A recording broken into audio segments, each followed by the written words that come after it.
Steroids, I'm not sure what the case may be, but no, this is a different Gary Johnson. Governor Gary Johnson, two-term governor in the state of, I'm not sure the name of it. It's that one you fly over when you fly from here to Texas, the one just before you get to Texas. It's a lovely state. I've seen it from 37,000 feet, and it really is a delightful place. New Mexico has 1.8 million people, which is more than...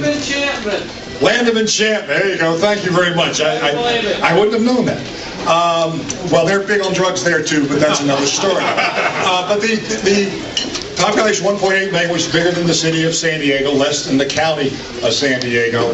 It's a different place, and he will describe this in more detail. Different guy, different kind of governor for a variety of reasons. I think many of you know that. But the one figure that always jumps out at me is he knows what a veto stamp is, and he knows where it is. He knows how to use it. During his 8 years, he used a veto stamp 750 times.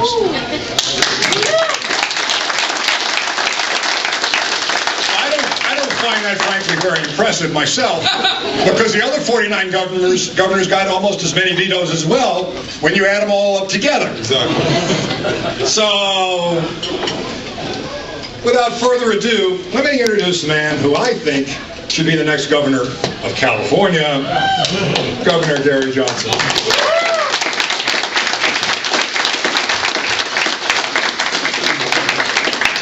I must apologize, I screwed up. I have one petition that I'll be passing around only for City of San Diego voters. It's to contract out the entire city of San Diego to the private sector. Yes. I'm serious about that. It's not the entire vote. That's the fundamental idea. The only way we're going to control government is to get it out of government's hands. We need to contract out. This is a crucial measure. Deadline is upon it. It's going to pass around. City voters only. City of San Diego. Sorry. Thanks. No.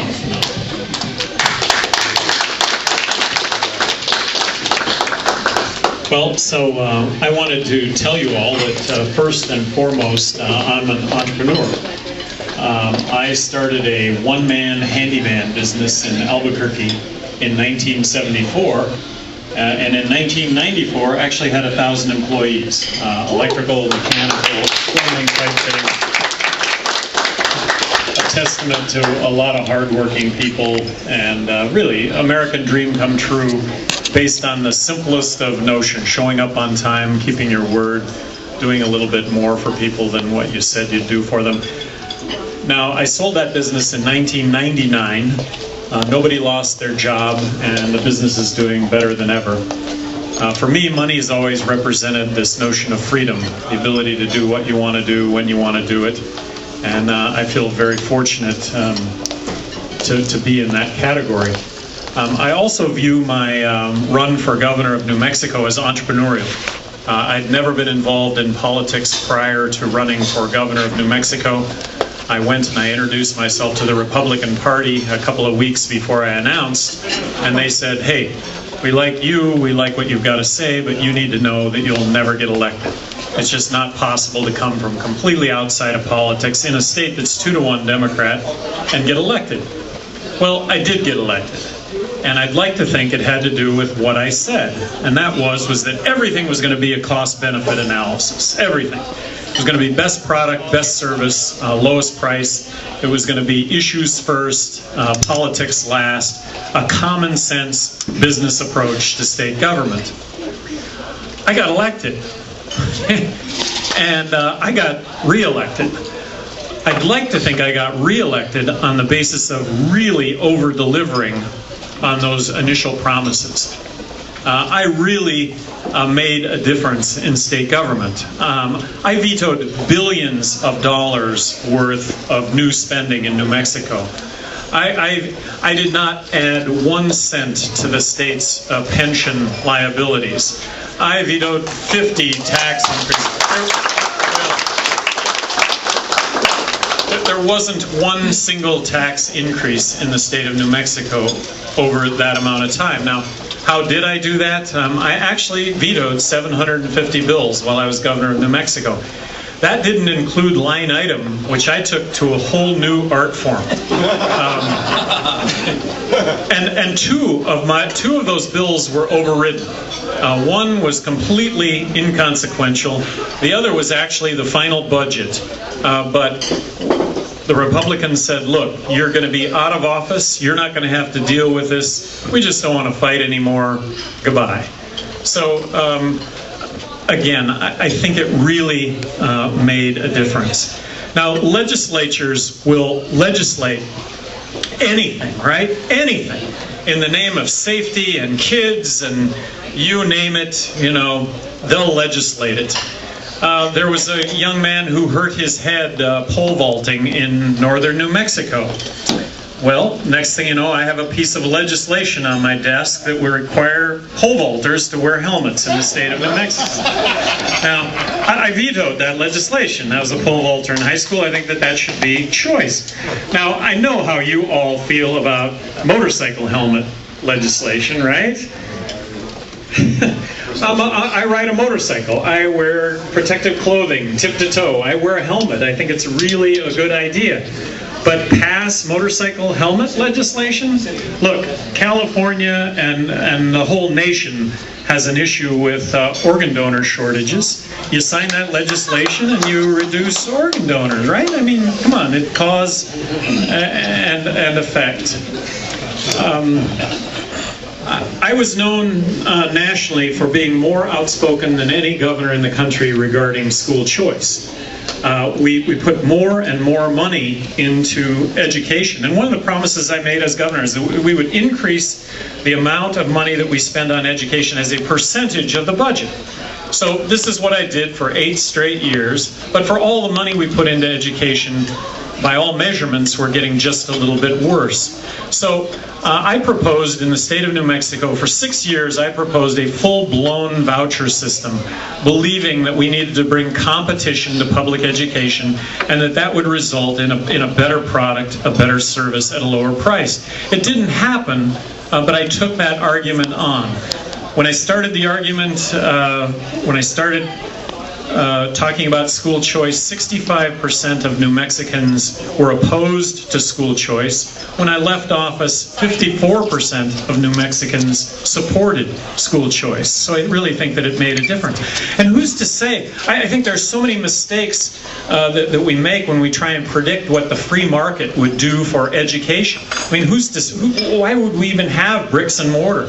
The education of the future might be, sitting in a video game every morning, and it's the most fun place that a kid can be, that you have to know languages and mathematics and history to advance in this super video game. Who's to say that isn't the education of the future?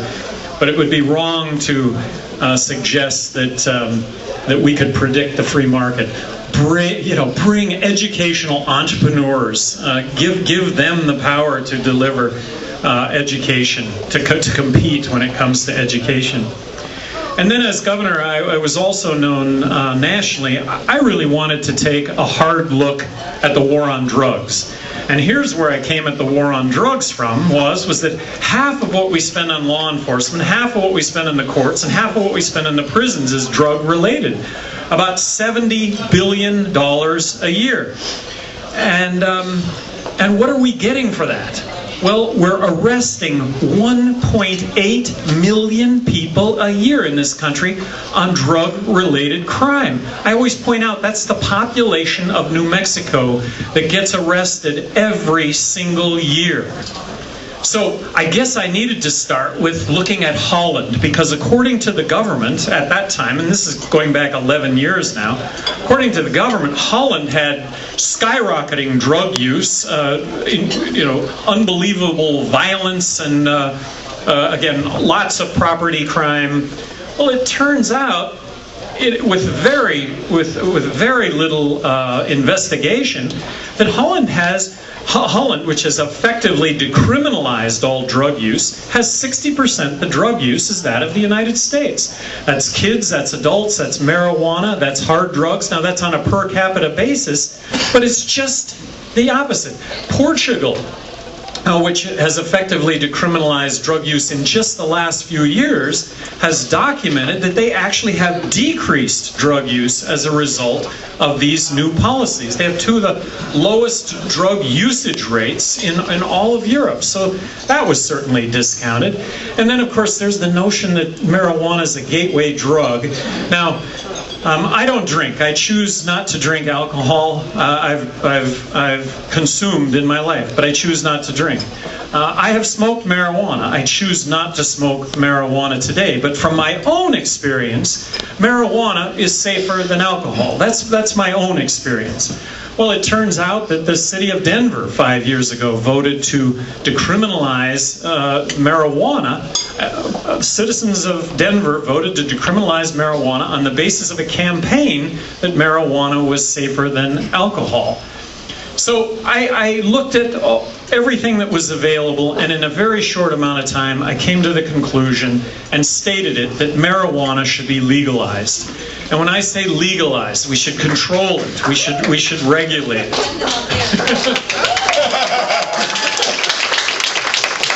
And that we should adopt harm reduction strategies regarding all the other drugs. And when I talk about harm reduction strategies, I'm talking about reducing death, disease, crime, corruption, the things that we really care about. I came to the conclusion that 90% of the drug problem is prohibition related, not use related, and that is not to discount the problems with use and abuse. All the violence right now on the border is prohibition related. It's disputes played out with guns rather than in the courts. So fast forward, I got out of office January 1 of 2003. I was term limited. I believe in term limits. I think politicians do good things as a result of being limited in their time in office. So purposefully, got out of office, did not want to have a say in what was happening in the state of New Mexico or nationally. I'd had my shot, and I thought that I made the most of that. But about 10 months ago, I find myself outraged over what's happening in this country. And at the basis of that outrage is the fact that we're bankrupt. 43 cents out of every dollar that we're spending right now is borrowed, bankrupt. That's manifesting itself in the fact that the federal government is printing money to cover these obligations. The result of this is going to be a weakened dollar and inflation. It's out there. It's on the horizon. My understanding is that with the money that we've recently printed, there's a 50% devaluation baked into the dollar right now, that a dollar will be worth 50 cents just based on what has happened. Now, whether that happens over a 12-year period at 6% or 6 years at 12%, it's there. It's going to happen. Promises, political promises that were made that should have never been made. California with its pension system. Of course, the federal government can print money to cover its obligations. States can't, and it looks as though California might be the first state, and it's just one of 50 whose pension funds are underwater. Medicaid, Medicare, Social Security. We need to slash government spending, and we need to slash government spending, and on top of that, we need to reduce taxes. Well, just the opposite's happening. Of course, we're spending more money, and taxes are going up across the board. Promises made that should have never been made. The fact that we're handing this debt over to our kids or our grandkids, this is absurd. This is wrong. Kids paying for my health care, my retirement, and by the way, it's not a debt we're going to hand over to our kids or our grandkids. This is a problem right now that has to be dealt with. It's got to be dealt with now. It'll never be easier to deal with this than now. It'll be unbelievably difficult to deal with it now, but it's got to be dealt with now. And of course, just the opposite is happening. Spending is going up and taxes are going up across the board. I really believe in free markets. I talked about free markets for education. I really think that we could have brought free market to bear when it came to health care reform. Better product, better service, lower price. Government could have played a big role in creating an environment where healthcare entrepreneurs could have brought about better product, better service, lower price, blow the lid off of supply. What we've done is we've created this insurance entitlement where we're going to drop 30 million more Americans on a system with no added capacity. To me, it's going to result in rationing and higher costs. I had this notion of gallbladders are us. Really, specialized surgery, advertised pricing, offering gallbladder surgery at thousands of dollars as opposed to tens of thousands of dollars. We're getting on airplanes right now to go to India to have heart surgery at tens of thousands of dollars as opposed to hundreds of thousands of dollars. I think that free market solutions exist in all areas of our lives, and that is what this country was founded on, and we get further and further and further away from it.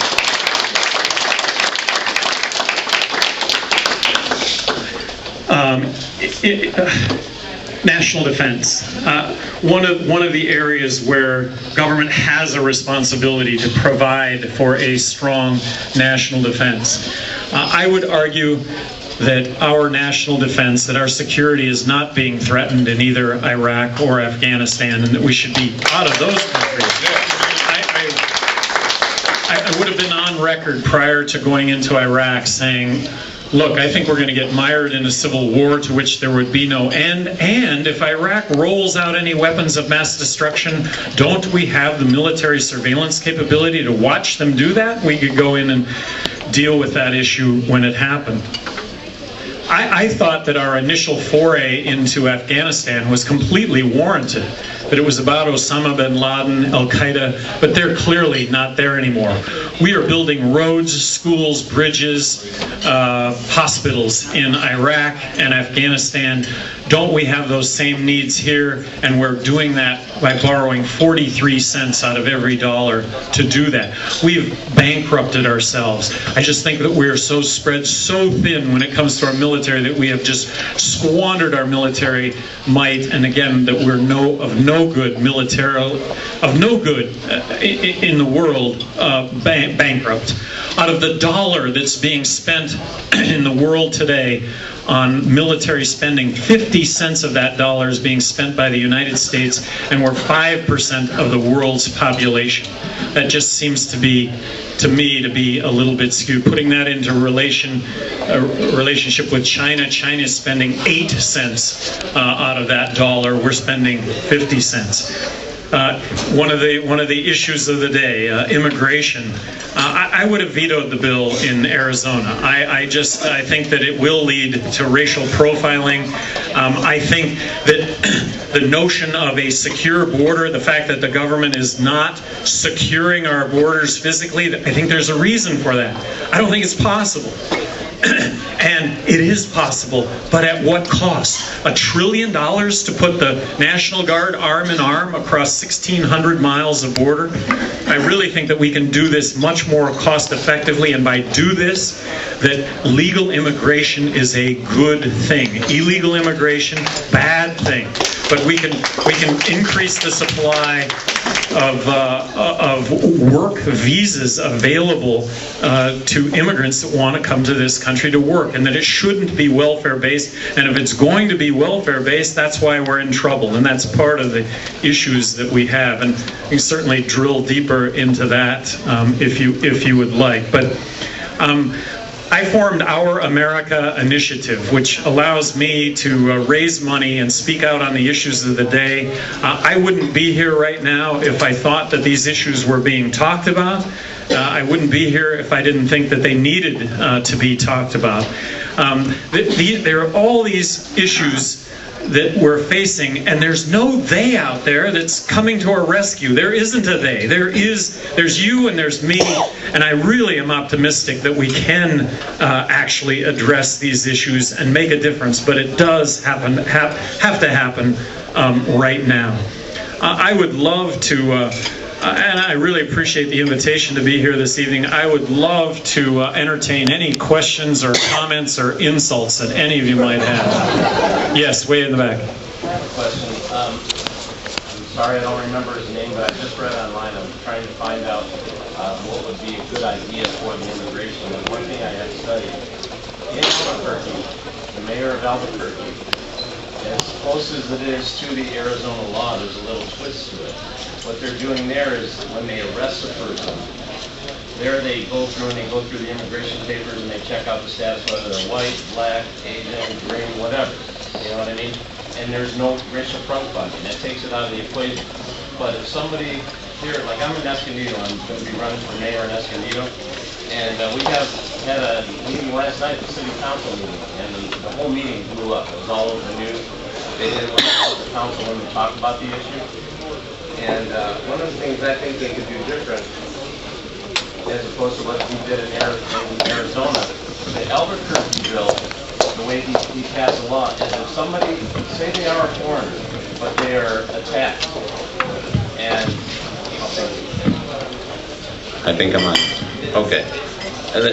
When there's somebody that's victimized and there's a witness, they would not be interested in whether that person that is victimized or the witnesses that are willing to come forth and put that person away and put him in prison. They don't care about their immigration papers. They want to care more about getting the person off the street. This way, we have a checkpoint in Escondido. I'm not real fond of that. I think it's taken away a lot of our liberties, a lot of our rights. I would like to do away with that. But I forget the mayor in Albuquerque, but I think that's a pretty good idea how he came up with that idea to do that, where that way it takes all of the racial profiling out of the equation, and it also continues to try to protect the citizens by going after the culprits that are doing all the perps, everything that they're doing that's illegal. We get those people, and it makes the people that are victimized, like in Escondido, when they get attacked, they don't come forth because they're afraid they're going to be looking at their papers and kick them out of the country. Or maybe they're there and their parents are there, and one's legal and one's not legal. Well, and I think you hit on the head our concerns. We don't want crime being committed by either legal or illegal immigrants. Crime is not acceptable in any measure whatsoever, but statistically, illegal immigrants actually commit less crime because they're here tiptoeing.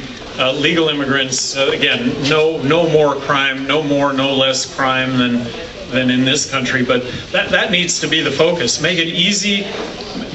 There's no checkpoint right now where an immigrant can go and get a work visa, and a work visa means getting a Social Security card, and a Social Security card means paying taxes, income tax, Medicare, Social Security. I just wanted to touch on your point about illegal immigration. It just turns out that there's been a lot of discussion about immigration, and people who are for and against it. A lot of smoke and heat, very little light.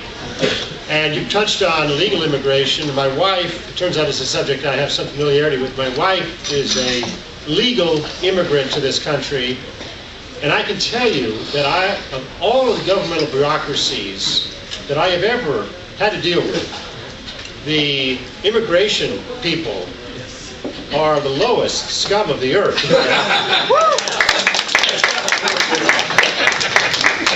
I think that What about IRS? the IRS. I think these people are worse. I think these people are worse.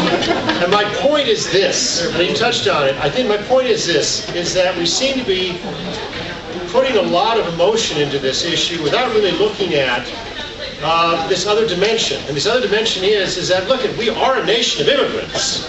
I think that even the people who are opposed to the illegal immigration would logically be in favor of legal immigration.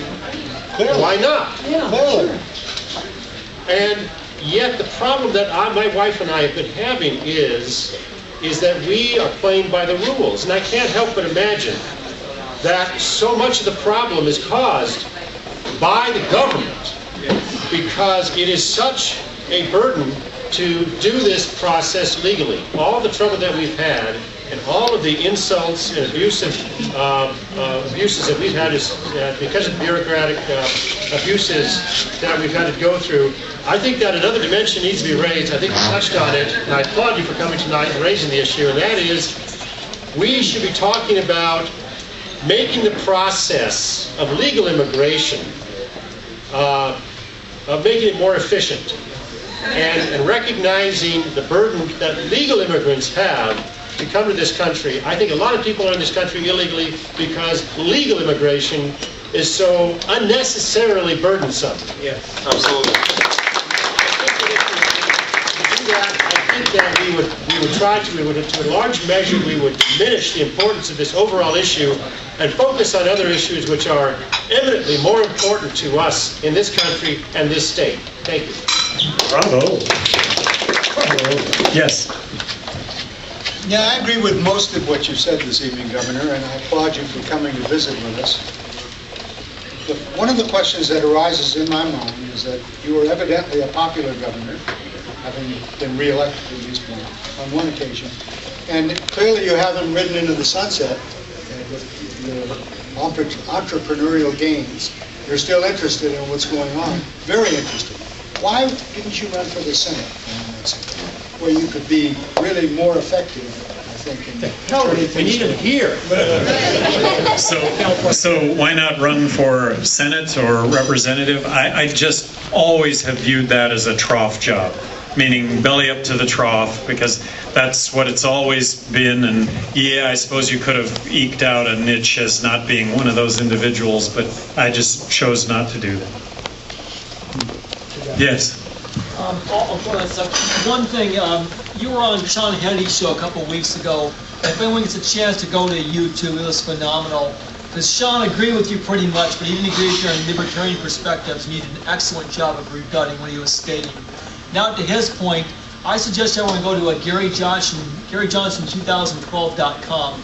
He didn't start it, but there's a grassroots organization of people who want this gentleman to run for president, who has the background, who did things that our country needs.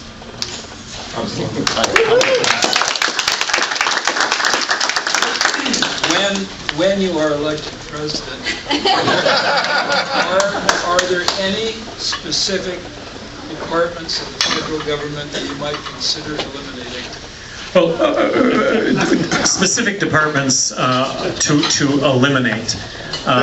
Just generally speaking, government needs to be slashed by 43%. All right. Couple standouts, though: housing and urban development, the Department of Education. Very simply, the Department of Education, and this goes really across the board, but the Department of Education gives about 11 cents out of every dollar that states spend for education. But along with that 11 cents comes 16 cents worth of strings attached.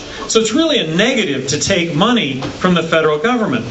And then back to the 10th Amendment of the Constitution, states as innovators, laboratories of innovation. Just imagine if states were allowed to compete when it came to education as opposed to top-down. We'd have an improvement in education nationwide just on the basis of handing it back over to the states, because there would be states that would truly innovate and others would be foolish not to follow. So Department of Education also stands out. Medicaid, Medicare, Social Security, they've got to be slashed. I think that Medicaid needs to be capitated to the states, and that's in our prosperity. We have Medicaid, all right? Make it truly a safety net.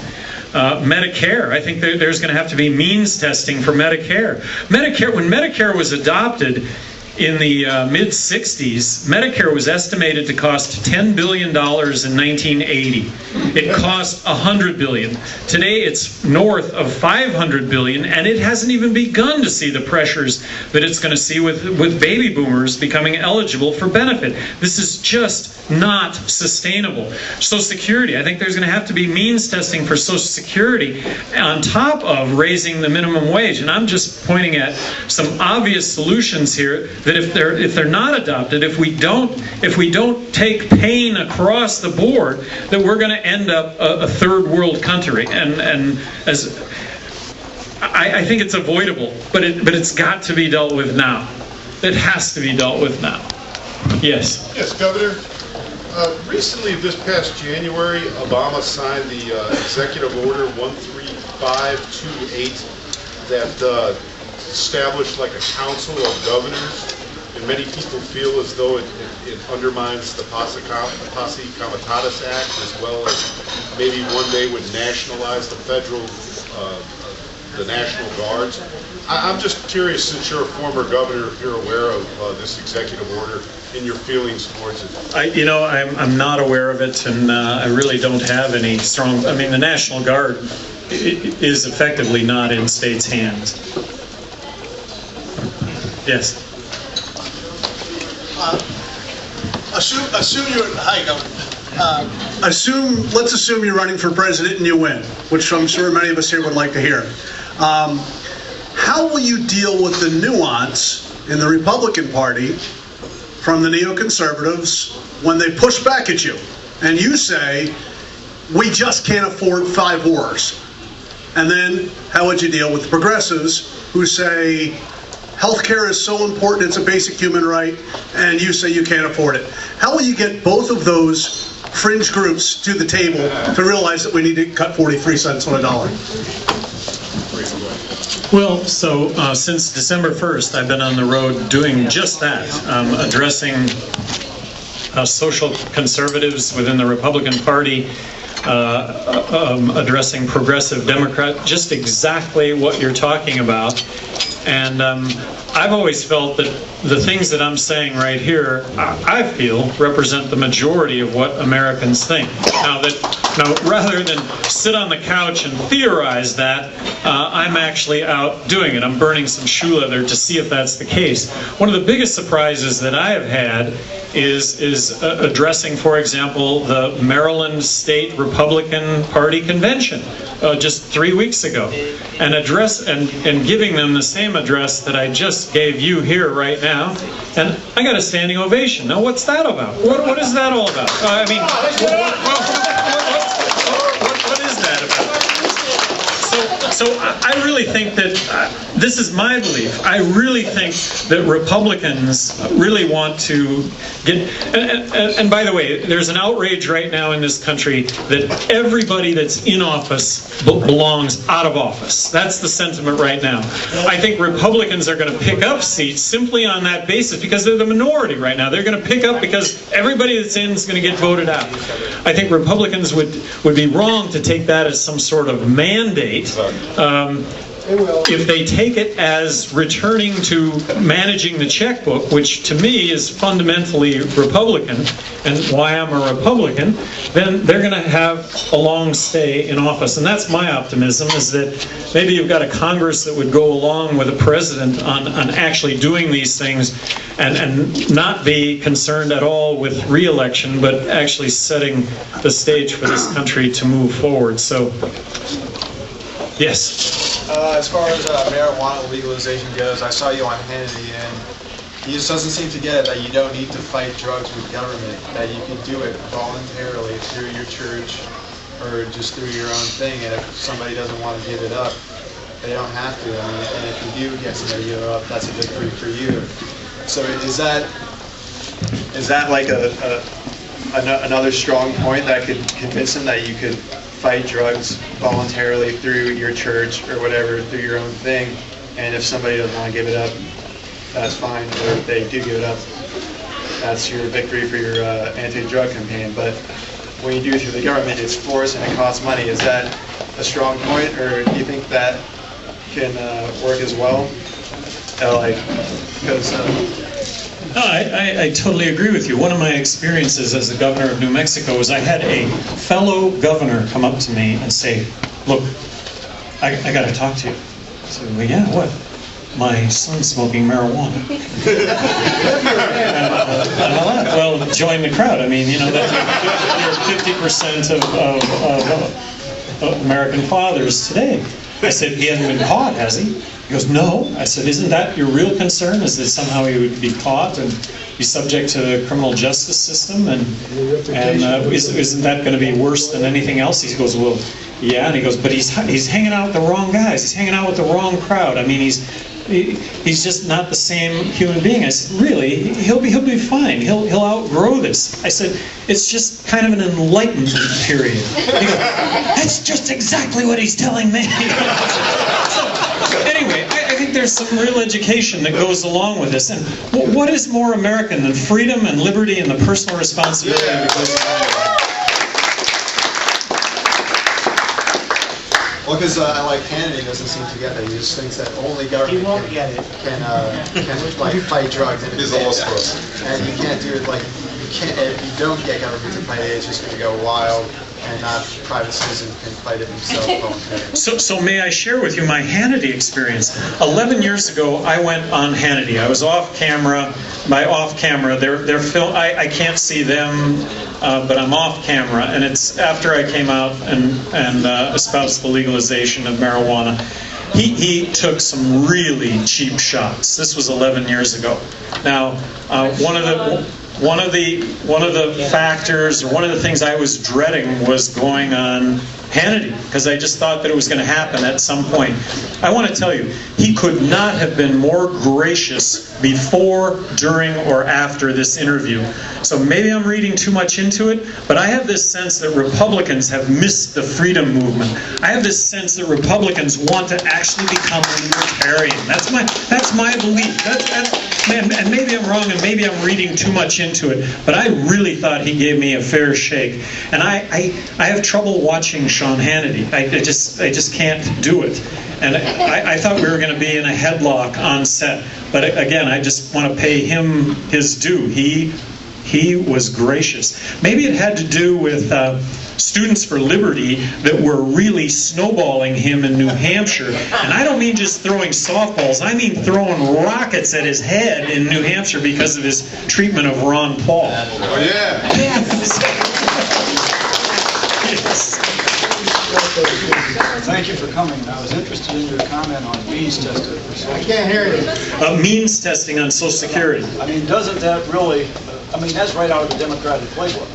Yeah, but again, this is reality. We can't afford it going forward. So by means testing, that right now it's my understanding that Medicare is costing about $5,500 a person for every citizen over the age of 65. That's the annualized cost. So if you can afford $5,500 a year, which would probably be a continuation of what you're currently paying or would be currently paying, that should play an element in this. I think this is survival of the system. Do you have any better ideas? It amounts to just another tax increase, doesn't it? I mean, you're not talking about eliminating the system. You're talking about taking a lot of people out of the system that have paid in. Well, no, by means testing, if you have an income, whatever that income may be, for example, myself, I'm paying $500 a month for single coverage, healthcare coverage. I turn 65 and I can continue to afford that. I think that it should be a safety net. Is it a tax increase? It's my saying I can afford it. I should pay for it because it's a benefit that I'll get, as opposed to bankrupting the country. Am I getting this wrong? I mean, please. Well, if you proposed eliminating the system going forward in another fashion, but what this is saying is there's assets that the government has right now that we're not going to release. We're going to find a certain segment of the population, those that are making more than a certain amount of money, Microphone. Their Social Security. No, if you got a better idea, I'm in agreement with everything it is that you're saying, eliminating it. But we have chosen to set this up, and I want us to survive this from a financial standpoint. I don't want to see this being the... I've heard a lot of Democrats over the years say we need this tax to survive. Well, I'm not calling it a tax. It's making me continue. It's making me responsible for my insurance going forward and the affordability of it. I mean, it's broken the bank. If you got a better idea, I'd love to. Well, the better idea would never have been to start. The better idea would have been to never started. I agree. I'd have never signed it. I hope I've established that here. I'd have never signed that piece of legislation. Yes. There's a good chance that Ron Paul will run for president in 2012. How do you and Ron differ? How do Ron Paul and I differ? I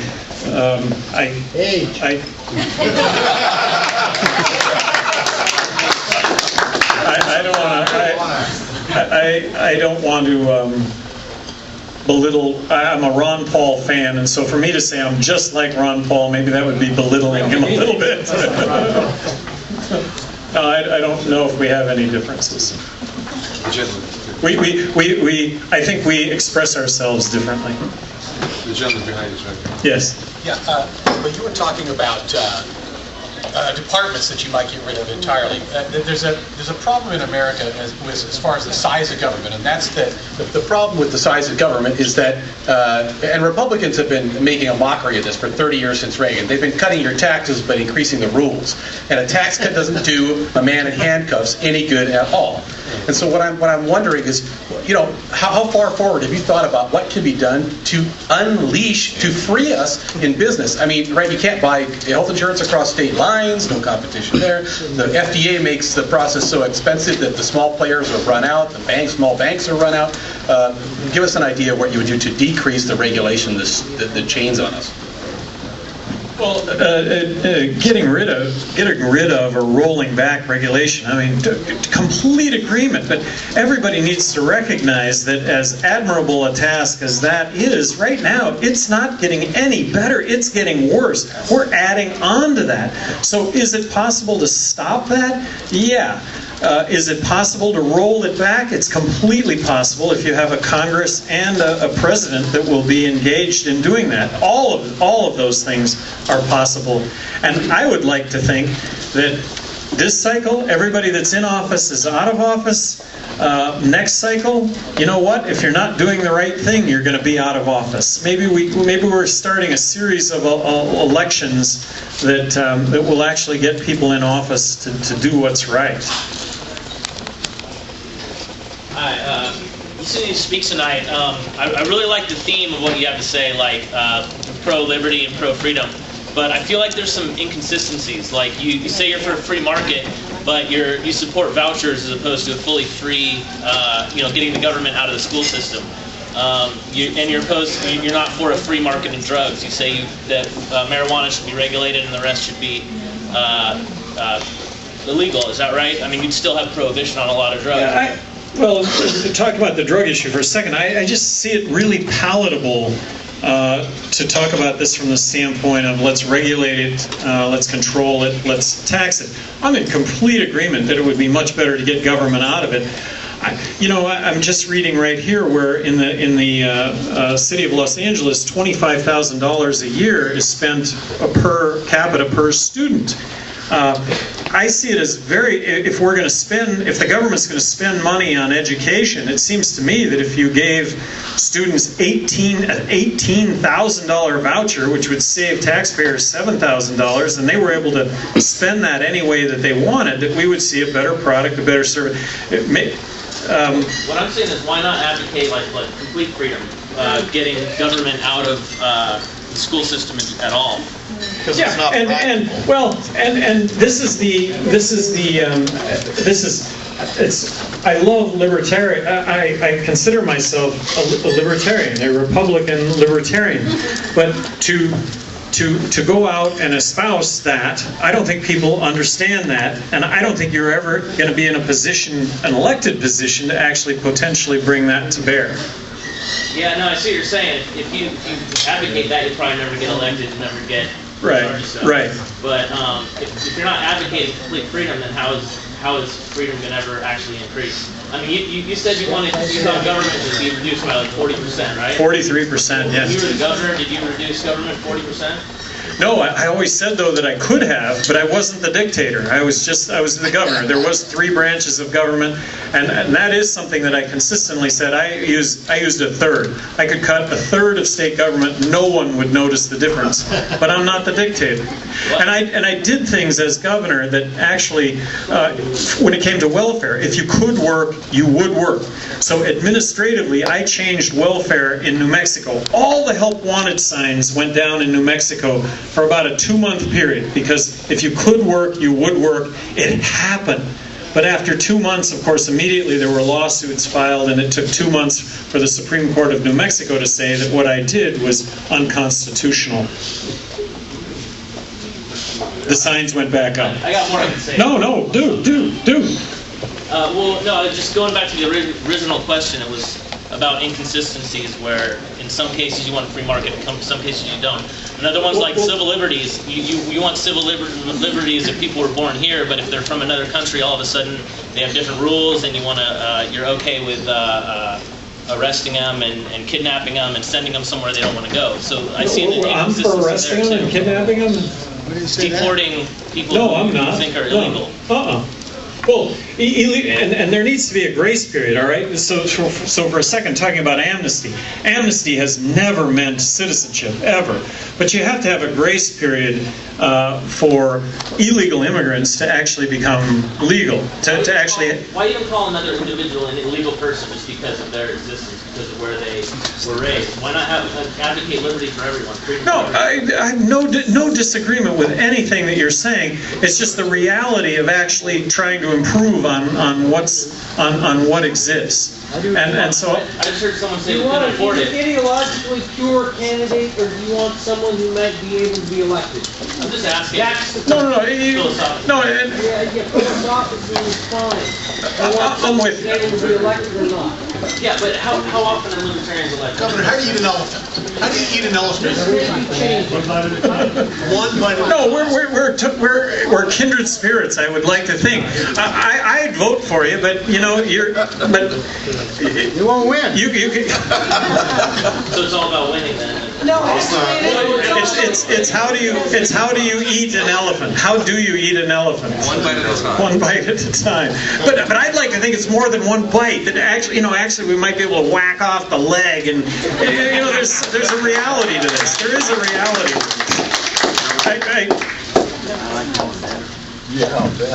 I'm going to vote for you. Are you running? No, I'm there. I'll pound in the signs.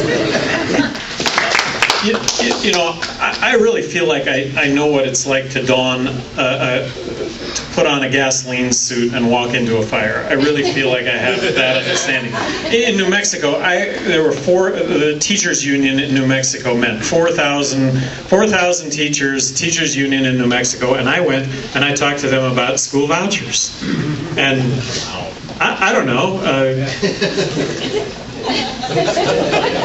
It didn't go, I presented the argument. I present the argument to progressives.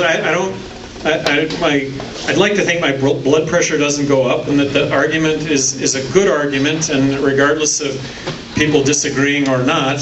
And you can change your mind too. I mean, not that we don't change our minds. I changed my mind on the death penalty in New Mexico. And by death penalty in New Mexico, I actually changed my mind on death penalty, advocating the death penalty, and then coming to the realization, naively somehow, I thought that the government would not make a mistake when it came to the death penalty. But I'm thoroughly convinced that we make mistakes, and that we have put innocent people to death when it comes to the death penalty. It actually costs less to imprison a person for their entire life as opposed to having someone on death row and pay for the attorney fees. But then when you find out that attorneys actually get people off of death row because they didn't commit the crime, what price do you put on that? So I just think I'm a believer in the death penalty, eye for an eye, but when it comes to public policy, it just doesn't work. It just doesn't work. It's not good public policy. I'd like to point out for everyone here that Ron Paul has stated for the record that if Gary decides to run for president, he will endorse him. Did he?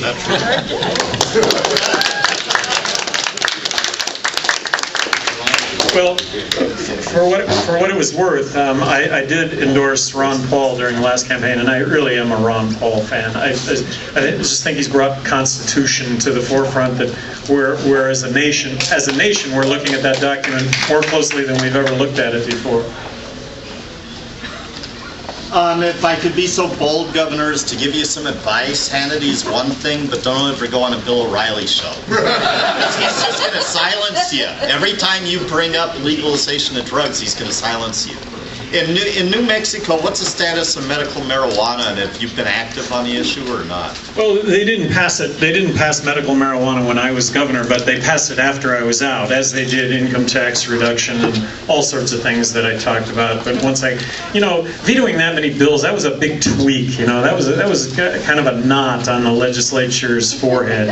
And after I got out, a lot of what I talked about did happen. Right now in New Mexico, the medical marijuana is just a bureaucratic mess. It's not happening. I'm sure it will at some point, but again, my position's always been to legalize it. It's become de facto legalization, really.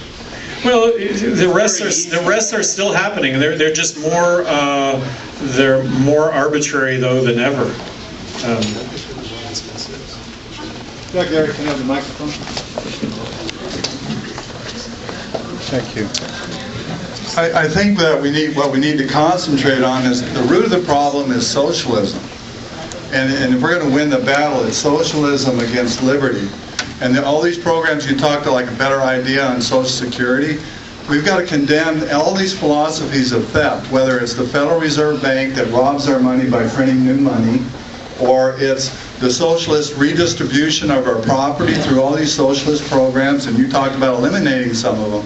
If you talk about means testing to Social Security, that's not good enough unless we eliminate the mandatory taxation of people that are required to contribute to this fund. There can be a way to provide or find funds to those people that are dependent now because they've been robbed of the fruits of their labor all their life. But just to hang it out and say, well, we got to means test Social Security, or even on vouchers, talking about vouchers, instead of vouchers, tax credits. Okay, if you don't want to send your kid, just continue to think of ways to reduce people's tax burden and also reduce the size of government at the same time. And so the whole root of our problem is socialism, or all these philosophies of theft. Our government is supposed to secure our property, not steal our property. And with Joe's comment in regards to the illegal aliens, the problem that we have is the minds of people. Okay? And in this system that we have now, the mindset is, no, don't give these people any kind of quarter. But it's because we got a socialist system that we have to worry about giving that situation existing. And we don't make it possible for these people to go home. We keep them here by our border walls and our border fences. We need to find ways to make it possible for them to go home.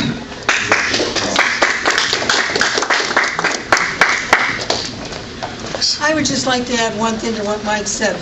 I personally am on Social Security, and I very much resent the means test. And the truth of the matter is, I would rather have it taken away completely than to have a means test. Simply because, and I've paid into it all these years, and can I well afford to have it taken away? No, I can't. But it doesn't make any sense to me to take part of it away, and those who didn't prepare for it get it, and I don't. So, as far as I'm concerned, if you want to do away with Social Security, and eventually you will have no choice, you will have to do away with it. But that should be doing a means test.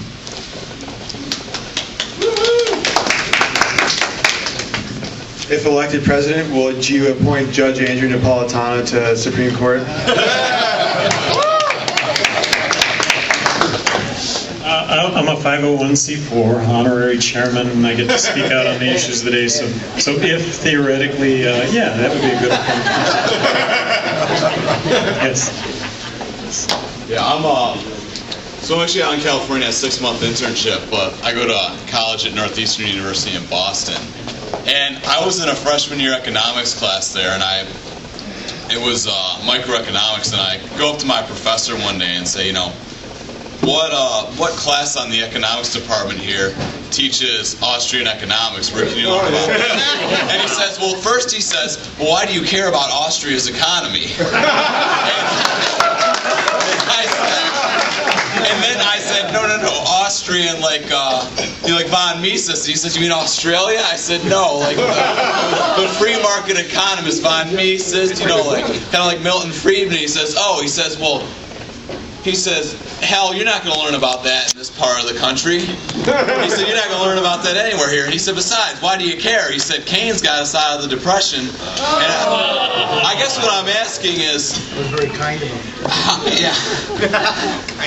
How do we deal with that problem, right?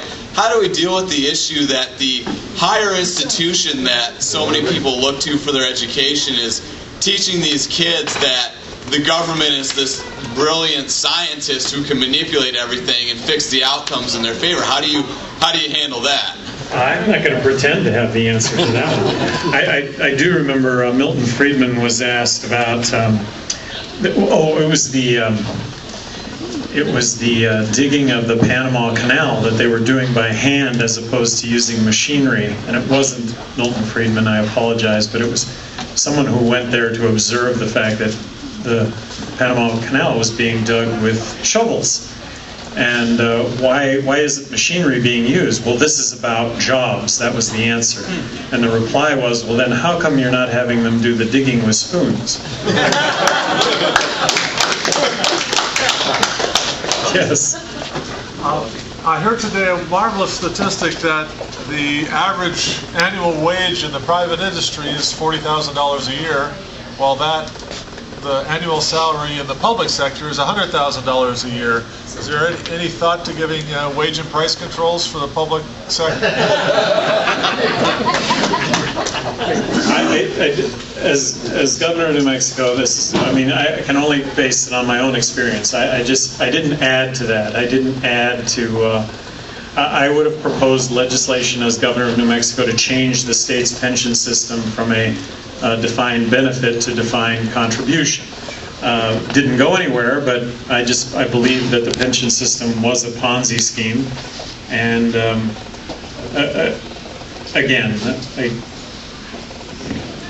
yes. I've got kind of a nitpicky question for you. When you were on Sean Hannity's show a couple weeks ago, you said you advocated the policy of the Iraqi government paying us back for the war with oil. And do you think that's, how do you justify that notion when, as far as I know, the Iraqi people or the current Iraqi government didn't ask us to invade their country? Actually, it was in the context was, I think he said, I think that, I thought we should have Iraq pay for this with their own oil. And I was just kind of nodding, yeah, that would not as any sort of policy, just the common sense, what I consider to be common sense notion. I hope I didn't misspeak. I certainly didn't mean to misrepresent. No, that's understandable. Okay. What do you think we should do about all the entitlements of all the people that are in Congress? Oh, yeah. Can somebody speak to this? Is it not true that a congressperson that would serve, say, 1 year being appointed would receive that wage for the rest of their life going forward? Yeah, do you know? No. No? I think all of us have had this experience. The internet is a wonderful tool, but it also is the Wild West, and there are chain letters. And anytime you get a letter that says, send this to everyone you know, don't, because it's a lie. No, congressmen do not get a lifetime salary. They get a maximum of 80% of their salary if they're there for 100 years or something like that. Truth is, their pension extremely lucrative. And by the way, they do pay into Social Security. If most people think they don't, they have since the early 80s. But the truth is that their deal, lucrative as it is less attractive than the city of San Diego's pensions by far. The city of San Diego has twice as high a pension in terms of percent of salary as the Congress of the United States, and most cities. In fact, I don't know of a city that has a worse contract than Congress does. That's how bad it is out here in California. What is Congress's? In other words, how long do you have to serve before you get 80% of your? I think it's something like 40 years. I think it's 2% of salary times number of years. So in Congress? Yeah. not. It is not what people think, and because these emails go around and they become truth, and people start repeating them as fact. It's simply not true. It is a pension plan that at one time was very lucrative. It's been leapfrogged by the state and local pension plans, so now it ain't so good. I mean, they got a lot of other advantages, but that's not one of them.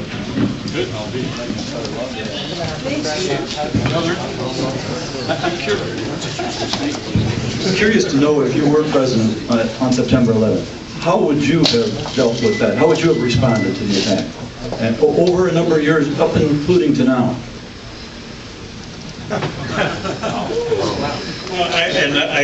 I don't know if I've ever really thought of that. Not, again, having been governor at that time, but initially I was just as outraged as anybody else in the country, and I just felt that going into Afghanistan was totally warranted. As the pressure mounted to go into Iraq, I would not have done that, and went on record prior to us doing that we shouldn't have done that. So I guess those would be the two big tickets. It was a major attack on our soil. I mean, it would have required, I think, a more... Blow back. By who? By the people Blow back. We've been That was the Saudi murdering Arabians. civilians over in the Middle East for half a century. The Saudis attacked us. I might build on that and just give you an opportunity to move forward. What would you see as a sane and reasonable policy in both the Middle East and if you were president? Well, back to the amount of money that we're spending. I think that we're spending an inordinate amount of money, that we're not any securer today than we were before, that the notion of more diplomacy and less weapons really does strike me as being logical. The fact that we have a military presence in 155 countries across the world just seems to me like kind of on a line-by-line basis, this needs to be examined and determined where we don't need to be. Just from a common sense standpoint, defense has to be cut. I couldn't tell you where. I don't. The obvious, Iraq and Afghanistan. Outside of that, it just way overdone. Just way overdone. As a continuation of this question, how would you deal with Iran? How would you deal with Iran? I think that it offers similar. There's a similar analogy to Iraq in the first place. You know, weapons of mass destruction. We have the ability to see what they're doing. It's my understanding that they're a long ways away, by 5 years plus away from the weapon itself, and that they're a decade away from the delivery of that weapon. So. Not from that sense. They support all the terrorists, Hamas, Hezbollah. I mean, Syria as well. Right. I'm not going to pretend to have the answer to that as I'm standing here right now.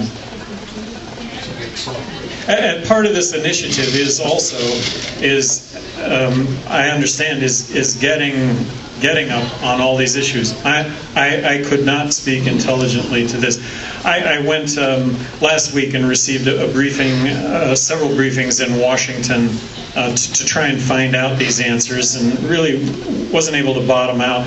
I heard from the Hawks. I spent 6 hours with the Hawks, and I'm not bottomed out on solutions. Trying to be. Not pretending. Thank you. Let's see here.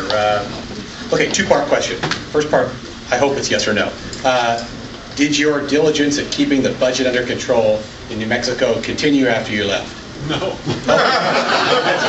Predictable, right? Okay, so what is it, if you go up there and you do the same thing for 4 or 8 years and you manage to keep things under control, frankly, it's kind of back to what the gentleman back in the back said. Something needs to be done, let's say a respect for the 10th Amendment, something major that is moderate, like just a respect for the 10th Amendment, for instance, that leaves a legacy behind of an improved situation permanently, doesn't it? Exactly. Yeah, no, I agree. And should any of us give up just because we think that it's? And I know you're not saying give up. No, I'm saying speak in important, broad terms that teach people something. Like the federal government was never meant to rule the states or the world. And I think you can get the majority to buy into the fact that the United States federal government was never meant to rule the states or the world, that states were supposed to have allowed to be different from one another. I think people would go for that, and that would be a lasting legacy. Well, and so in that regard, I like to think I do have a lasting legacy. Although everything got reversed after I left office, I could not be more popular in New Mexico today. Yes. Did you ever have any severe federal mandates that you opposed and were able to at least mitigate? Not really. The reality, I remember one particular, like $6 million in federal funding for highways. They wanted language clarifying open containers in limousines. And if they didn't get the clarifying language for open beer containers in limousines, they were going to withhold $6 million in federal funds. Well, I happen to think that legislation, that open container laws, are the big reason for litter on the highways. Why would you have any open beer cans in the car if it was against the law? So they get chucked out. That's the reason for litter. That's my opinion. So did I stand up to that? No, I didn't. I just signed it. I'm not the perfect guy. I'm not even close. See, I signed off on it. I'd like to say one thing. When's the last time anyone heard someone who is in politics just be honest and say, I don't have the answer to this, I haven't studied it well enough? We need more of this. Every other politician is trying to be a hero. You ask Barack Obama, we're going to go into Pakistan. You ask John McCain, 100 years more in Iraq. Everyone's got every answer. Answer is, some of these questions are so complex, there is no answer. And how refreshing to have someone who's not trying to be a hero, just have a frank discussion, travel around the country on his own dime, asking questions, letting us do most of the talking. I mean, he hasn't talked in, 45 minutes. I'd like to hear more of it. So I think we ought to just take careful note of that. And you ought to ask for more of that in more politicians. Amen.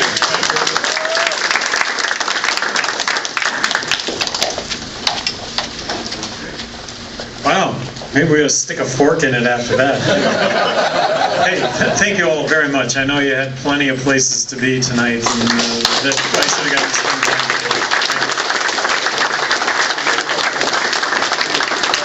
All right, let's get another round of applause for former Governor Gary Johnson of New Mexico. All right, thank you very much, Governor. Ryan, thank you very much for coming in and sharing with the Libertarian Supper Club. We really enjoyed the visit, and by all means, you are welcome back anytime again. Thank you.